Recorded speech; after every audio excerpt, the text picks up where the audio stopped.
un petit jeu de cartes compétitif pour les enfants à partir de 6 ans. Et on est vraiment dans un univers que moi j'avais envie de creuser un peu plus, qui est l'univers autour de la magie, des sorcières et tout ça, mais en prenant pas le prisme direct des sorcières, en prenant la thématique de chauves-souris qui viennent livrer des potions pour les sorcières.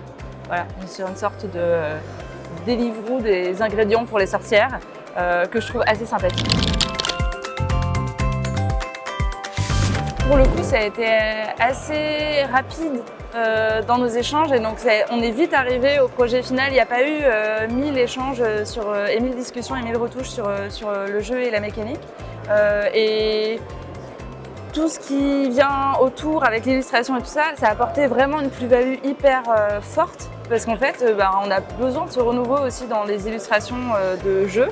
Ça fait du bien de pouvoir faire un lien directement et ça fait du bien que le public puisse faire un lien directement entre les illustrateurs et illustratrices jeunesse et le milieu du jeu et que ça devienne intuitif là-dessus, de se dire là je repère en plus un illustrateur ou une illustratrice que mon enfant aime bien déjà et en plus il y a un jeu qui est rattaché à ça quoi. Donc, mais d'un point de vue de la mécanique, on n'a pas eu 1000 échanges dessus, ça s'est vite goupillé puisque comme Théo disait, elle avait déjà vu le projet. On a quand même revu certains petits détails, mais ça n'a pas tout chamboulé, tout changé dans le fonctionnement. Non, parce qu'il y a un truc qui était chouette et qui n'est pas toujours le cas, mais c'est nous on avait travaillé le jeu autour d'un thème qu'on aimait beaucoup et qu'on avait essayé d'intégrer le plus possible aux mécaniques.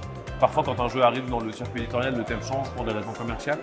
Et là, Nathalie et David, tous les deux aimaient bien le thème, nous on l'aimait toujours vraiment bien. Ouais. Donc comme on est resté sur ce thème-là, le travail mécanique a été assez léger parce qu'il n'y avait pas à se dire ok c'est plus des sorcières, c'est des dinosaures, donc faut tout changer pour que ça marche. Donc c'était hyper plaisant sur ça.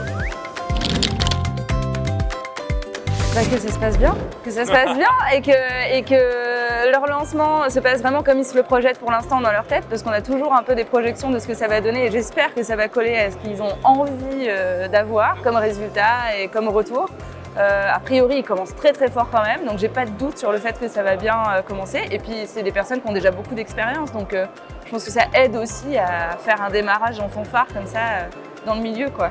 C'est un milieu, le milieu du jeu est très petit, plein de rencontres et plein de sympathie pour plein de gens. Donc, je pense que Nathalie et David ont bénéficié du fait qu'ils avaient effectivement cette expérience côté professionnel, mais les gens les aiment bien en fait. Ils sont là depuis un certain temps, tout le monde les connaît un peu. Nous, c'est un des trucs qui nous a amené à se dire travailler avec une nouvelle maison d'édition, ça peut être un peu inquiétant, on ne sait pas trop, on va voir les nouvelles personnes. Là, il y avait un côté, ah oui, en fait, on vous connaît tous les deux, on sait qu'on vous faire confiance, on sait que vous êtes talentueuses et talentueux. Allez, feu, on y va. Donc, faut rien présumer, mais je leur souhaite que ça se passe bien, mais j'y crois pas mal. Bisous.